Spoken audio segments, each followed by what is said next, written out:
Assalamualaikum warahmatullahi wabarakatuh.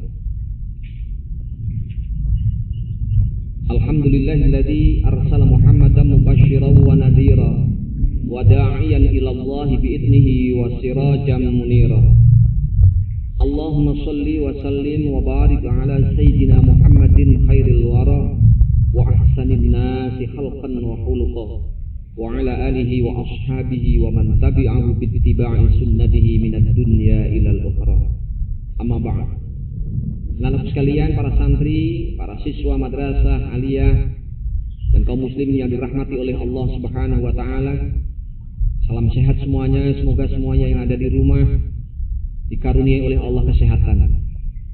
Oleh sebab itu kita harus bersyukur pada Allah. Semoga dengan bersyukur Allah akan memberikan dan menambahi nikmat-nikmat yang lain kepada kita semuanya. Kaum muslimin yang dirahmati oleh Allah Subhanahu wa taala. Tidak lupa salawat dan salam semoga senantiasa tercurah dan terlimpah keharibaan junjungan baginda Nabi besar Muhammad sallallahu alaihi wasallam yang telah membawa kita, yang telah memahamkan kita dengan risalahnya. Kita menjadi orang-orang yang beriman. Sebagai pengikut setianya, mudah-mudahan Allah akan mempertemukan kita sebagai orang yang mengidolakan baginda Nabi kelak di yaumil qiyamah. Semoga dapat masuk surga bersamanya, tentunya dengan syafaatnya di yaumil qiyamah. Amin ya rabbal alamin. Kaum muslimin yang dirahmati oleh Allah Subhanahu wa taala. Pada kesempatan ini ingin kami sampaikan bahwasanya baginda Nabi diutus oleh Allah mengemban. Ada tugas yang harus diemban oleh baginda Nabi Muhammad sallallahu alaihi wasallam sebagai utusannya. Baginda Nabi diutus oleh Allah, tentunya harus tunduk dan patuh kepada yang mengutus. Ini yang harus menjadi satu pemahaman kita sebagai orang-orang yang beriman, sebagai orang muslim, bahwa Allah adalah sebagai Tuhan yang mengutus para utusan. Dari mulai Nabi Adam alaihissalam, Nabi Idris, Nabi Nuh, Nabi Hud, Nabi Shalih, Nabi Ibrahim, Nabi Lut, Nabi Ismail, Nabi Ishaq, Nabi Yaqub, Nabi Yusuf, Nabi Ayub, Nabi Shu'aib, Nabi Harun, Nabi Musa, Nabi Al-Yasa, Nabi Dzulkifli, Nabi Dawud, Nabi Sulaiman, Nabi Ilyas, Nabi Yunus, Nabi Zakaria, Nabi Yahya, Nabi Isa, Nabi Muhammad sallallahu alaihi wasallam, semuanya adalah utusan. Jadi tentunya kita harus pahami bahwa seluruh nabi-nabi dan rasul adalah bertugas mengemban risalah yang diamanatkan oleh Allah agar menyerukan ketauhidan Allah, agar menyerukan bahwa Allah itu adalah Esa. Tidak ada Tuhan selain Allah. Tidak ada sesembahan yang pantas disembah kecuali Allah. Tidak ada Tuhan yang pantas dipinta dan dimohoni pertolongan, hanyalah Allah Subhanahu wa taala. Ini adalah satu doktrin, satu ajaran yang harus kita yakini, harus kita imani di dalam ajaran Al-Qur'an.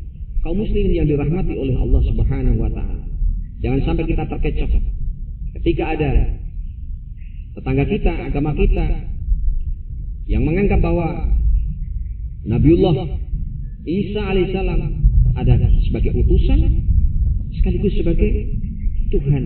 Ini adalah satu persepsi yang tidak bisa kita terima.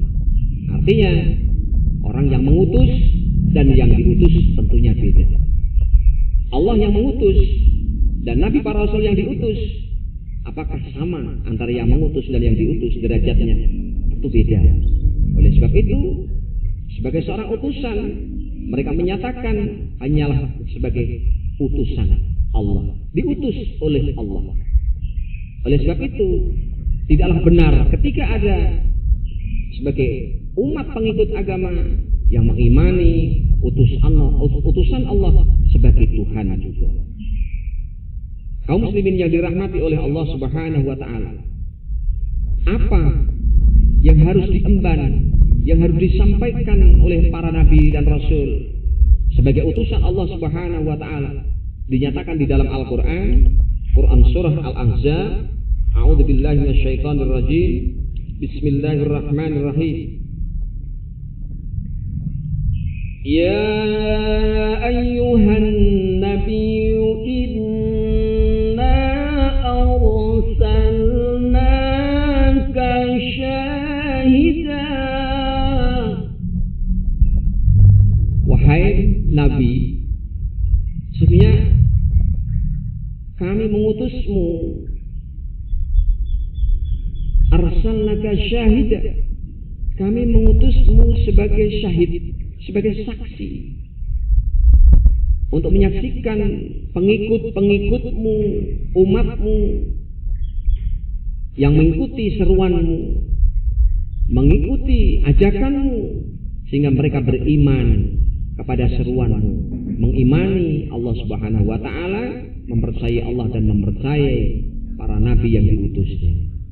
Ini adalah satu pelajaran bahwa sebuah amanah yang diemban oleh para rasul, yang pertama adalah sebagai saksi untuk menyaksikan umat-umatnya dan pengikut-pengikutnya yang sudah berikrar dan menyatakan percaya kepada Allah dan kepada Rasulnya. Oleh sebab itu, termasuk kita semuanya yang sudah beriman dan meyakini, berikrar asyhadu an la ilaha illallah wa asyhadu anna Muhammadar Rasulullah, aku bersaksi tiada Tuhan selain Allah, dan aku bersaksi bahwa baginda Nabi Muhammad adalah utusan Allah. Ini akan disaksikan oleh baginda Nabi. Kalau kita sebagai umatnya yang mengikuti ajarannya, ini akan tentunya bersama-sama dengan baginda Nabi. Yang kedua, mubasysyirah. Inna arsalnaka syahidan wa mubasysyiran. Tugas yang kedua adalah mubasysyirah, membawa kabar gembira. Oleh para nabi dan rasul diberikan kabar yang begitu menyenangkan hati. Ketika orang-orang yang beriman kepada Allah dan percaya kepada para rasulnya, taat kepada Allah dan rasulnya, kelak akan dimasukkan surganya yang penuh dengan kenikmatan. Kabar tentang surga ini tidak pernah disampaikan oleh siapapun kecuali para rasul Allah, para utusan-utusan Allah. Sebaliknya, orang-orang yang tidak percaya, tidak beriman, ini akan diberikan ancaman Allah, ya. Oleh sebab itu, tugas yang pertama, yang kedua adalah sebagai mubasysyirah, membawa kabar gembira bagi orang-orang yang beriman, mengikuti dakwah Rasulullah, mengikuti ajakan Rasulullah, mengikuti syariat agama Islam. Wa nadhira, tugas yang ketiga adalah sebagai pemberi peringatan. Ini sebuah amanah yang amat berat bagi setiap utusan. Ternyata memberikan peringatan kepada umatnya yang memang belum mengenali Allah, mereka belum beriman kepada Allah, tidak seperti dai-dai zaman sekarang, ya, berdakwah di kalangan umat yang sudah beriman. Rasul-rasul dahulu berdakwah di tengah-tengah umatnya, di tengah kaumnya yang belum beriman, belum percaya kepada Allah Subhanahu wa ta'ala. Oleh sebab itu, rintangan, kendala dan tantangannya amatlah berat yang dihadapi para utusan-utusan Allah Subhanahu wa ta'ala. Sebagai nadhira, sebagai pembawa peringatan, sering sekali tidak kurang-kurang memperoleh cercaan, hinaan, ancaman, dan tuduhan-tuduhan yang menyakitkan. Ini adalah sebuah tantangan yang berat, ujian yang berat bagi setiap rasul. Oleh sebab itu, kita semuanya sebagai umat Islam yang sudah beriman kepada Allah akan menghargai, akan selalu menjunjung tinggi bagaimana pengorbanan baginda Nabi sebagai utusan Allah, akan menghargai dan menghormati seluruh rasul-rasul utusan Allah. Oleh sebab itu, iman kepada para rasul adalah merupakan satu esensi keimanan yang harus ditanamkan di dalam hati sanubari. Tidaklah sempurna orang yang beriman sebelum mempercayai para utusan-utusan Allah. Kaum muslimin yang dirahmati oleh Allah Subhanahu wa taala. Selanjutnya, amanah yang diemban oleh para nabi dan rasul. Wada'iyan ilallah. Wada'iyan ilallah bi'iznihi wa sirajan munira. Wada'iyan ilallah bi'iznihi wa sirajan munira. Wada'iyan ilallah. Sebagai da'i, sebagai penyeru, mengajak kaumnya, umatnya agar memeluk agama Allah, memeluk Islam, agar bersimpuh di hadapan Allah, berserah diri kepada Allah Subhanahu wa taala. Percaya, beriman dan berserah diri kepada Allah Subhanahu wa taala. Inilah Islam.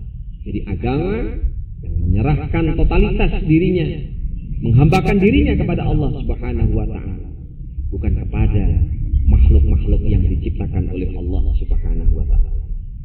Sebagai seorang dai, seorang penyeru, para nabi dan rasul pun selalu memperoleh tantangan yang berat, ujian yang sangat berat, jika tidak karena hidayah Allah tidak dikuatkan, ditetapkan hatinya oleh Allah. Ketika menghadapi ujian yang berat di tengah-tengah umatnya, tentu akan putus asa. Tetapi karena sudah dikuatkan hatinya oleh Allah, sehingga para nabi dan rasul sama sekali tidak mundur selangkah pun menghadapi rintangan dan tantangan yang begitu berat di tengah-tengah umatnya.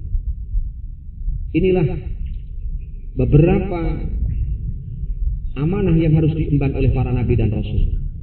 Oleh sebab itu kita pahami demikian dahsyatnya, beratnya para nabi dan rasul mengorbankan seluruh pikirannya, seluruh hartanya, tenaga dan waktunya hanya untuk mengajak umatnya agar beribadah kepada Allah, beriman kepada Allah semata. Oleh sebab itu kita semuanya patut harus benar-benar menjunjung tinggi, menghargai dan mengimani para nabi dan rasul, dan kita harus selalu tunduk dan patuh apa yang disampaikan Rasulullah, apa yang sudah menjadi tuntunan Rasulullah, yang sudah disunahkan Rasulullah. Mari berusaha semampu tenaga kita, semaksimal mungkin, seoptimal mungkin, agar kita bisa mengikuti apa yang menjadi tuntunan Rasulullah sebagai utusan Allah, yang sejarahnya begitu berat menghadapi umatnya ketika sebagai dai, sebagai penyeru di hadapan atau di kalangan umatnya, terutama kaum Quraisy Mekah yang keras, yang kejam. Ini harus kita tanamkan kepada seluruh anak-anak kita, agar kita selalu mendoakan baginda Rasul, bersolawat kepada Rasul. Mudah-mudahan kita akan dipertemukan oleh Allah kelak di yaumil qiyamah, karena kita memahami dan menjunjung tinggi apa yang telah menjadi perjuangan para nabi dan rasul. Demikian anak-anak sekalian dan kaum muslimin yang dirahmati oleh Allah Subhanahu wa taala, sekelumit apa yang saya sampaikan, mudah-mudahan bisa kita ambil manfaat, menambah dan mempertebal keimanan kita, sehingga kita akan bertambah kualitas ibadah kita, akan bertambah semangat ibadah kita, karena kita sudah memahami bahwasanya apa yang diajarkan Rasulullah adalah perintah-perintah Allah Subhanahu wa taala. Demikian yang bisa saya sampaikan, kurang lebihnya mohon maaf. Hadanallahu wa iyyakum ajma'in. Aqulu qouli hadza fa astaghfirullahal azim. Nasrun minallahi wa fathun qarib. Wa kafa billahi waliyya wa kafa billahi nasira. Assalamualaikum warahmatullahi wabarakatuh.